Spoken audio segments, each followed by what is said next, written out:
मेरे प्यारे देशवासियों, मन की बात में मैंने आपसे डिजिटल अरेस्ट पर विस्तार से बात की है। इसके बाद देश में डिजिटल अरेस्ट और डिजिटल फ्रॉड को लेकर हमारे समाज में काफी जागरूकता आई। लेकिन अभी भी हमारे आसपास ऐसी घटनाएं हो रही हैं जो अक्षम्य है। निर्दोष लोगों को डिजिटल अरेस्ट और फाइनेंशियल फ्रॉड का निशाना बनाया जा रहा है।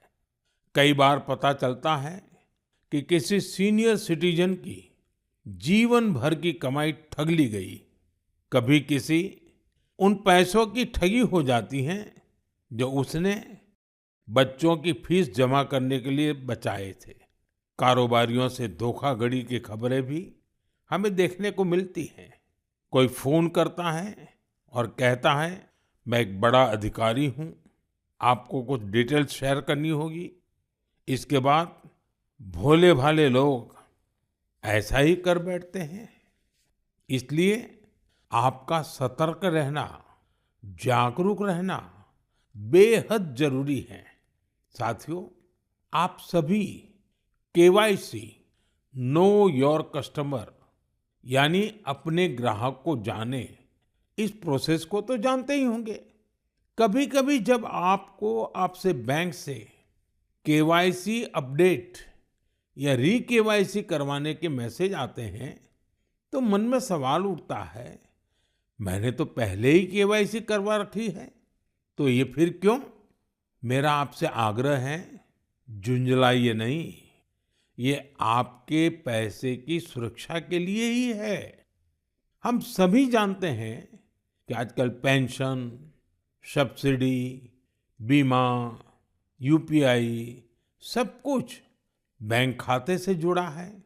इसी वजह से बैंक समय समय पर री केवाईसी करते हैं ताकि आपका बैंक अकाउंट सुरक्षित रहे। हाँ, इसमें भी आपको एक बात याद रखनी है, जो अपराधी हैं वो फर्जी कॉल करते हैं, एसएमएस और लिंक भेजते हैं। इसलिए हमें सतर्क रहना है और ऐसे धोखेबाजों के झांसे में नहीं आना है। केवाईसी या री केवाईसी केवल अपने बैंक की शाखा या आधिकारिक ऐप और ऑथराइज्ड मीडियम से ही कराएं। ओटीपी, आधार नंबर या बैंक खाते संबंधी जानकारी किसी को भी न दें। और सबसे अहम बात, अपने पासवर्ड को समय समय पर जरूर बदलते रहें। जैसे हर मौसम के साथ खान पान बदल जाता है, पहनावा भी बदल जाता है, वैसे ही नियम बना लीजिए कि हर कुछ दिन में आपको अपना पासवर्ड भी बदल लेना है। साथियों, हाल ही में भारतीय रिजर्व बैंक ने इन्हीं विषयों पर वित्तीय साक्षरता सप्ताह का आयोजन किया था। वित्तीय साक्षरता का ये अभियान अब पूरे वर्ष जारी रहेगा। इसलिए भारतीय रिजर्व बैंक के मैसेज का ध्यान रखें और अपनी केवाईसी अपडेटेड रखें।